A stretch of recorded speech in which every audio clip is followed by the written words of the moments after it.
Hi guys, I'm Danny, and I started a Sunday gym because I've noticed lately that people tend to go to colleges and universities without actually knowing why they're there. And afterwards, starting jobs that are unfulfilling.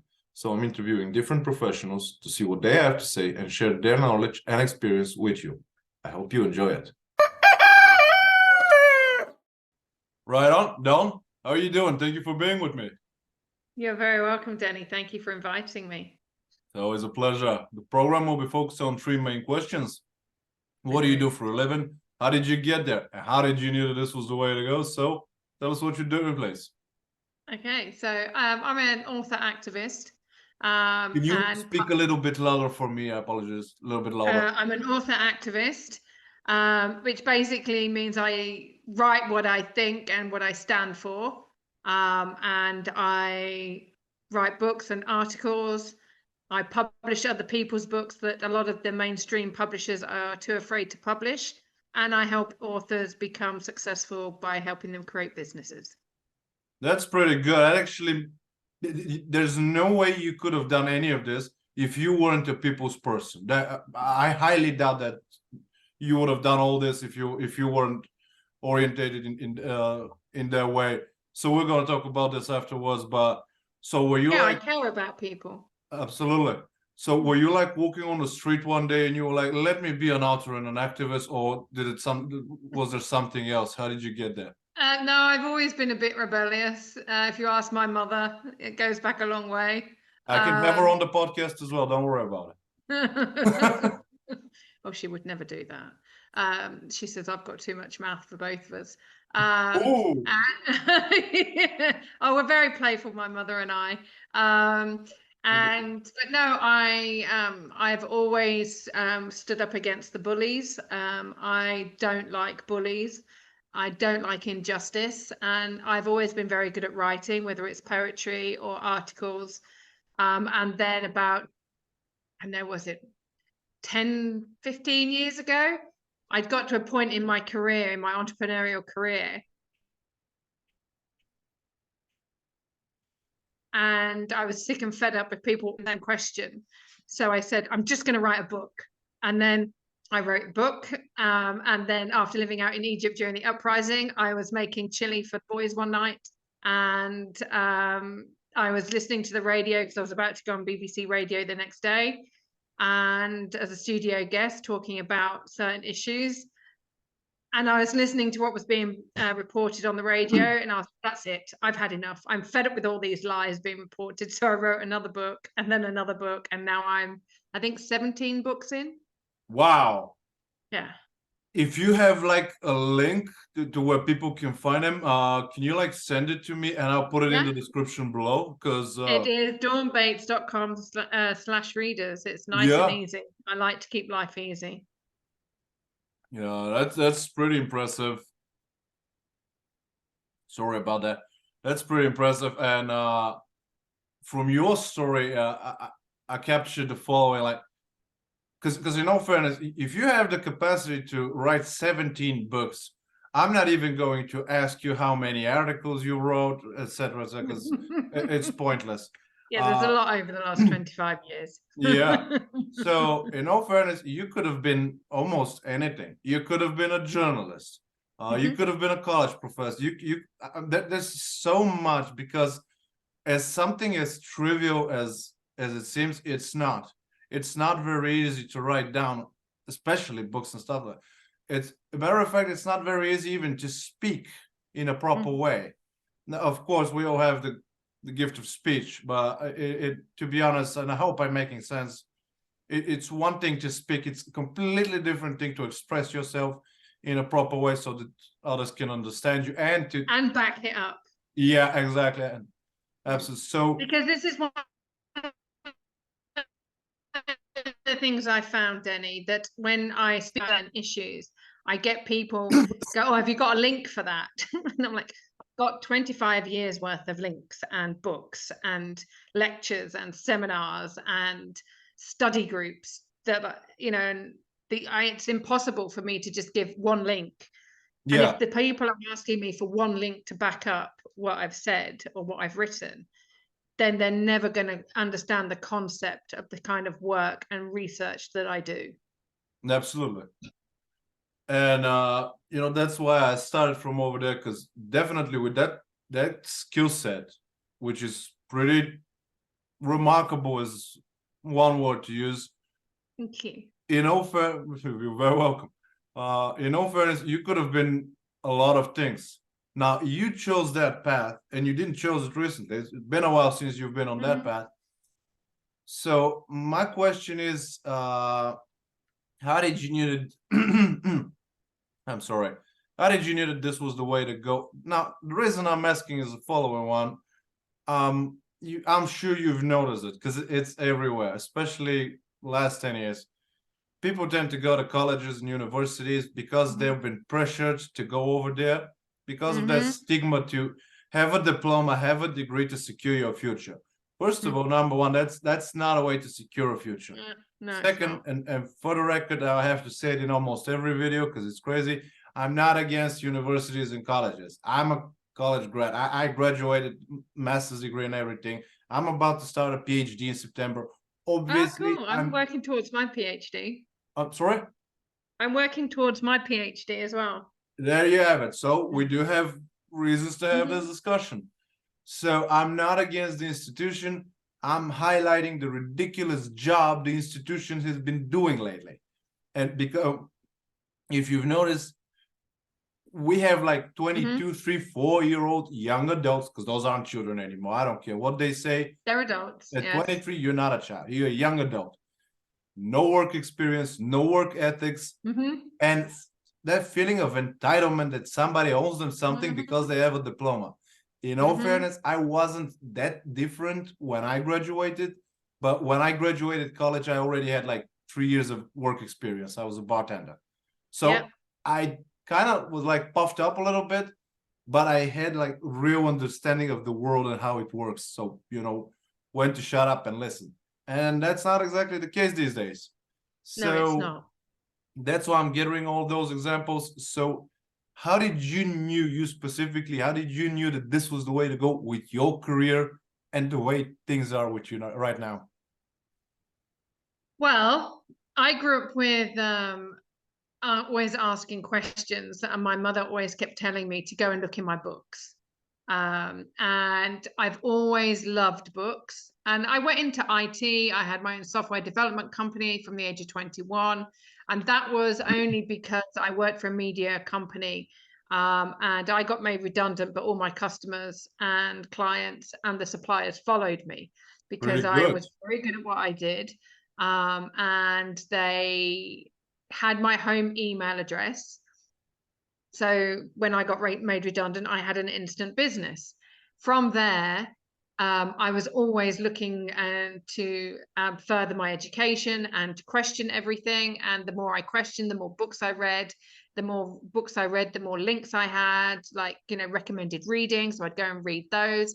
I never went to university and got a bachelor's. Why would I go and spend 4 years doing that when I can just do it, read all the content and watch the videos and have the discussions with other people anyway. I also bought a house at the age of 19, so I was, you know, going to university was kind of not on the agenda when you've just bought a house. And then I was doing a lot of coaching. At first, I was coaching people on how to set up business at such a young age. And then it was like, how did what was it like being a woman in a man's world? And then the coaching continued. And then, like I said, I've always been fascinated with books. I've always read a lot of books. I've recommended a lot of books. I've always reviewed a lot of books. I've always been in publishing in one way or another, whether it was magazine articles, business articles, whether it was whether I was writing articles for the local business magazines or the local national newspapers, or for international organizations. I was working in publishing media, and so me going into publishing books and writing books was just the next step. And then I got ripped off as my first book by a publisher. They wanted to neutralize my voice. They wanted me to water down my message. It took me 3 years to get my book back from them. And I was like, that's it. I'm never going to allow another author to go through what I've been through. I'm going to help share all my entrepreneurial experience with other authors. And then I became an author coach. So I actually help people write books, own their confidence and their courage to speak their true message. And then I help them get published either under my brand or in their own name.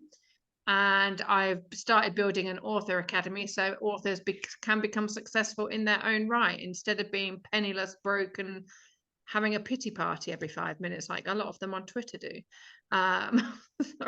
Just like, seriously, if you spent as much time focusing on how to build your business and become successful as you do on moaning about things and saying, poor me, the world is against me, you would actually get a lot more done. And this How about if you entitlement spend you talk 1/10? about, How about just yeah, 10% of that time? exactly. And this entitlement that you're talking about there with like students, they've got, if you do, I don't think the degrees are always necessary. I mean, you don't really need a degree to run a business. You just have to have the right attitude and the resilience and the great idea and the determination. Do I Exactly. want somebody who is going to operate on me to have a degree in medical science and surgery? Yeah, I kind of do. Yeah, I mean, yeah, now that I wasn't talking about the doctors, the lawyers, and the there are, engineers. but then again, doctors are very entitled. Doctors think that they're infallible. But as I we've seen know. in the last couple of years, that a lot of doctors have got it so drastically wrong. They I they've still haven't they've forgiven been them so for their indoctrinated by attitude the during big, COVID. absolutely, and a lot of doctors they've become so institutionalized Yeah. that they have not actually seen outside of it. Now, a lot of my family and friends are doctors, and they're Same very here. dismissive of anything that is not big pharma. They don't look at the alternative healing modalities such as art therapy, extreme sports, travel, journaling. They don't look at the natural remedies. Now, my father-in-law, he was a heart doctor. And he was a cardiologist. He was a very senior lecturer at one of the universities in the Arab world. And he would always say to people, start with the food and the exercise that you're doing. If the food you're putting inside your body is not healthy for your body type, then change it. If you're not doing exercises and you're not thinking positive, your body is going to suffer. It starts from within. And you don't need 9 years in medical school to figure that one out. Not really. I didn't have 9 years in medical school, but I've got 45 years worth of life experience. And this is the thing. It's like when you are being coerced by an organization, whether that's a university, whether that's being a corporate organization, whether that is, parents or friendship groups, if you are having to be coerced to do something that does not feel right for you, then don't do it. You have to listen to who you are and look at what your passions are and what there's been a consistent thing in your life, whatever that is, that is actually showing you the career that you should really be considering, whether you've been someone who takes care of people or whether you've been fascinated in rocks or whether you've been fascinated in the stars or whether you've been fascinated with design of things or homes, or pay attention to that, because You're that will not show. wrong about that, but I've noticed it, and you have more experience. Also, you've seen more things because of your job and Living in everything. 43 countries tends to do that to you. There you have it. So you'd be able to tell me if I'm right or wrong. I think I'm right. What you just said is not wrong, but we're missing the element of the ego. Yes, if something's not for you, you shouldn't touch it. You should stay away from it. And I was in that situation myself. I started things that definitely were not for me. And it took me a lot to to admit to myself that I wasn't made for this. Like, for example, I graduated the Cisco Academy for networking, and I knew what I was doing, but I knew what I was doing, but I hated it. And I couldn't stop it. Well, what would somebody think of me or something? And the problem was not in the others, it was within me, because that ego thing with it, well, I gotta do it. No, you don't have to do it. You don't have to do tried anything. it, and there's nothing shameful in it. You tried it, you did your best, you graduated, or you graduating or something. If it's all not for learning. you, drop it. Yeah, it's all learning. Absolutely. All of it is learning. Before I forgot, because I had to Google it real quick. if you haven't read it yet, this is a book I would like, totally unrelated. I just wanted to, to refer to you, The Botticelli Secret, but by The Botticelli Secret. yeah, Marina Fiorotto or something. I'm not sure.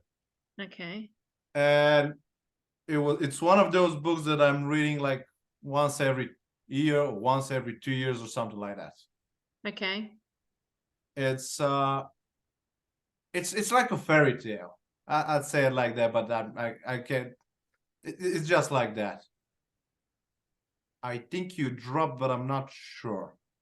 No, I've just had an issue with the camera. Okay, Sorry. no worries.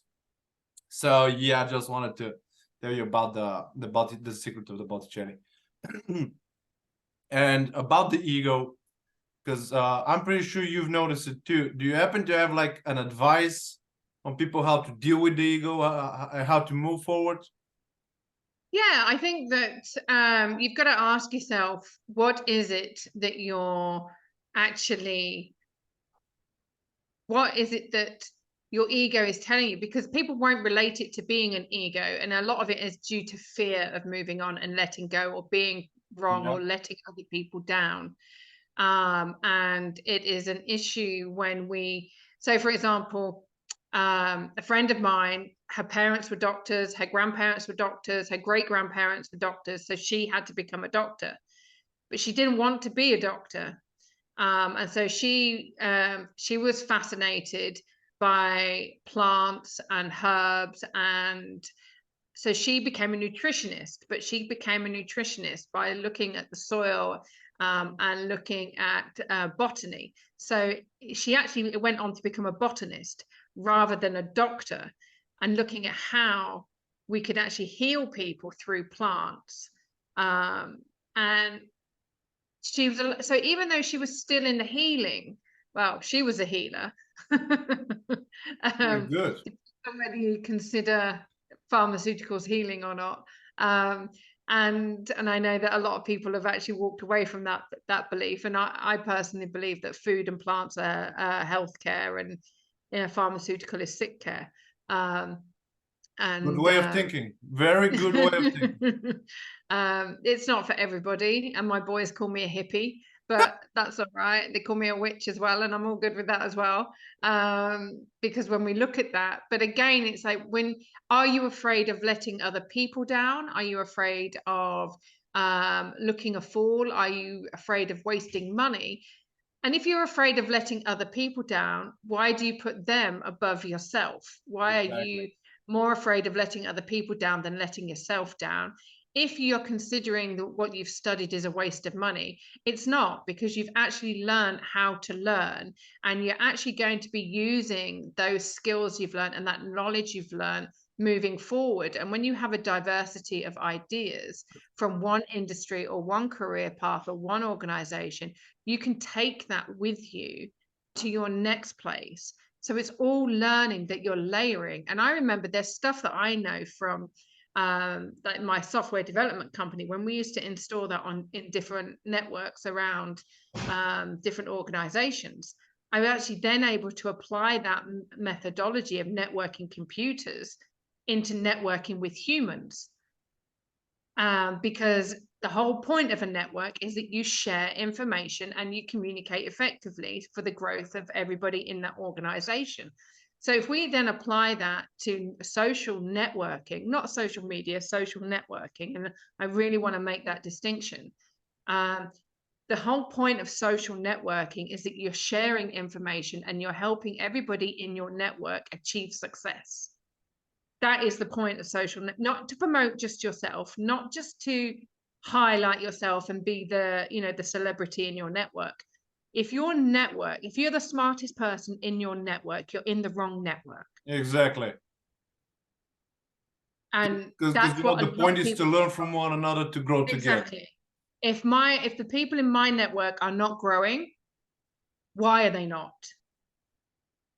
What can I do to help other people grow? What can and I also, do? is it because and I don't want to insult anyone. That's not my point, but that's not why I'm doing it. But I've seen it with my own eyes. There are some people that are clearly not worth helping. I'm sorry, but it's true. No, they're not, because they don't want the help. And until they choose to want the help, Exactly, yeah. actually want the help, not just say they want the help, until someone is ready to be helped, you cannot help them. So there's no point wasting your time. It's like people who want to quit smoking, they have to choose to quit smoking. They have to want to quit smoking. And until they've made that choice and they are serious about it, it's like, for example, the other day there was a conversation on Twitter, and they're all going on about how Elon Musk is putting these limits on what people can see and how many tweets they can respond to. And I I said, didn't know take that. love.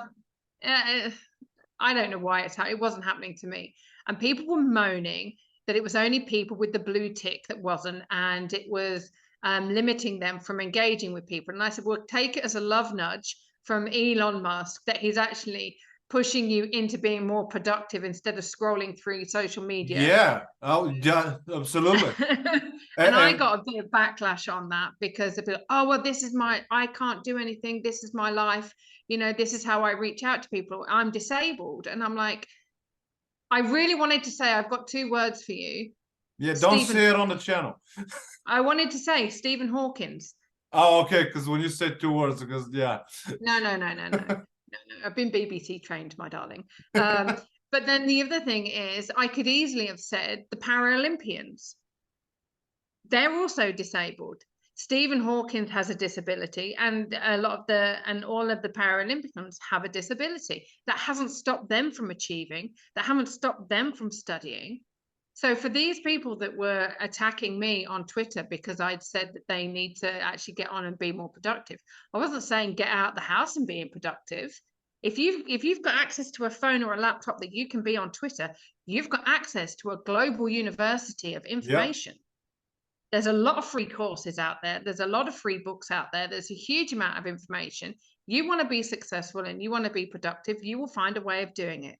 Also, I just find it sad and disgusting. How can somebody says that the Twitter account, Facebook, social media is your life, really disability or not? I'm not accepting this as a norm because I can't. That in and of itself is a disability. Yeah, and there's no escaping from that one. No, there isn't. It might sound tough, but at the end of the day, when people say that, oh, it's okay for me, what they don't actually realize is my life journey. And if they go and read my first 4 books, and they'll understand why I am in a position to speak the way I do, because I have had to hustle. And I come from a family where my mum was a shop girl, my dad was a farmer, there was no entrepreneurship, there was secondhand clothes, there was no birthday cakes. We went camping. There was no overseas holidays. There was nothing like that. Yeah. And my mum had to work 3 jobs. I know what it's like to hustle and work hard because I saw my mum do it.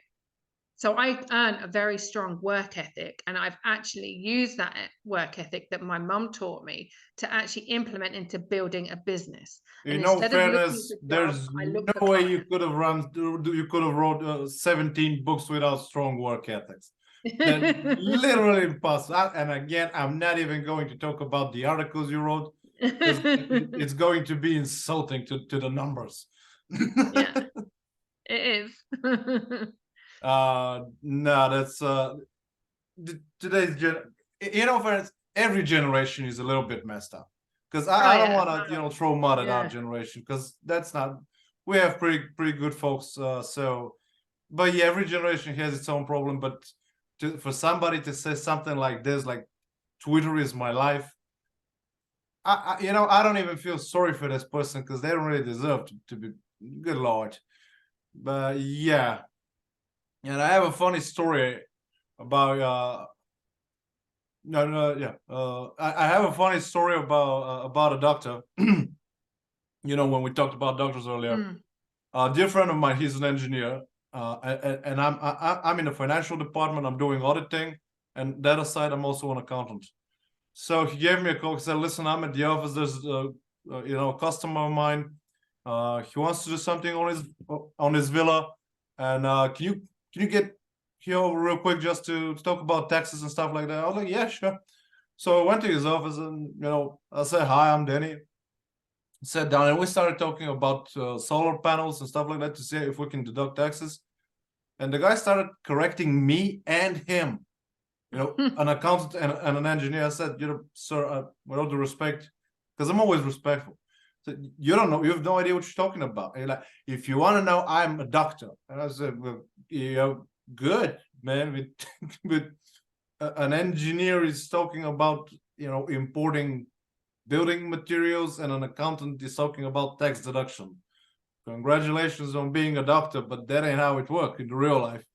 So yeah, that self Yeah, yeah, I see what you entitlement. mean, because this is the thing. A lot of people, when you become so institutionalized, you don't have that diversity of thought. And so, for example, my ex-brother-in-law, he did a PhD in international communications and political studies, and yet you could not have a conversation with him about anything other than politics, international relations, and you couldn't actually have a conversation that wasn't a very high professor level. And he would only ever speak in university speak. And aren't those people like losing touch with reality? Well, yeah, they are, because I mean, if you consider the fact that, I mean, I'm just going to share a quick story here, because when my eldest son, who's now 20, when we were living out in Egypt, he spilt some water from his glass onto the floor, which was made out of marble tiles. And his uncle had said to him, just be careful, you're going to damage the floor. My son at the time said, Uncle, swimming pools are made out of this. And that's what I mean by they can be highly intelligent, but because they're only intelligent in one subject and in one Lack of street field, smarts. Absolutely. And this is the other thing, is like, this is why, even if you've gone to university and you've studied on one path, or you've gone into a job and it was a really great job and everyone thinks you're completely crazy for walking away from it, you have to follow your intuition. You have to follow that desire, because that learning and that experience that you've had is not wasted. You can take it to the next place. And it's also you saying, actually, I haven't wasted it, because it's directed me in a direction that I want to go in. Yep. Also a lesson. So exactly, it's all lessons, it's all feedback, and you will eventually get to where you want to be. Absolutely. And you know, in that moment when you realize that that's not for you, but you learned it, you also that is the moment when a person actually gets to know himself or herself. Absolutely, absolutely. 100%. And Dawn, huge thank you for being here. Do you happen to have like an advice for that specific group of people that is seeking for themselves but haven't found themselves? Can you give like an advice or something? Well, there's lots of advice I could give. Focus on one because I'm of going to read time. my books. Just stay true to yourself, and just honor who you are. Take time to be by yourself. Think about what you truly want, the things you really enjoy, because I know it's cliche, but we've only got one life. And if we're living it for other people, doing what other people want us to do, then we're actually abusing ourselves in the process. And if we wouldn't allow other people to abuse us, don't abuse yourself. Absolutely. And it's so, you're so right about it. I don't even have anything to add on it. Right on spot. Now, thank you for being with me. Much appreciated. And you know what? We should do this again sometime. That would be great. Let's do it. Absolutely. Right on. Okay. Have a good one. Bye. You too. Thank you. Bye-bye. Guys, I hope this one was useful. Please follow the channel on YouTube, Rumble, Twitter, Gap, LinkedIn, and Facebook. Ring the bell and all the good stuff. Have a nice week ahead, and I'll see you next Sunday.